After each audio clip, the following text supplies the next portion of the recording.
anexo. Una vez concluido el Tonalpohualli es necesario adaptarlo a una lengua prehispánica, como en este ejercicio estamos llamándole Tonalpohualli, tendremos consecuentemente que escribir sus signos en náhuatl. En cuanto a los números indistintamente de la lengua, se escriben en el sistema de puntos y barras, de la siguiente manera. 1.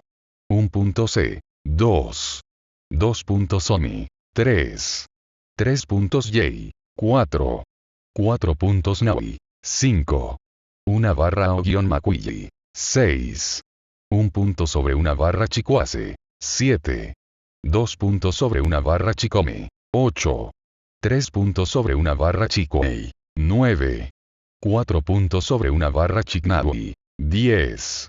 2 barras superpuestas Matlactli. 11. 1 punto sobre 2 barras Matlactli 11. 12.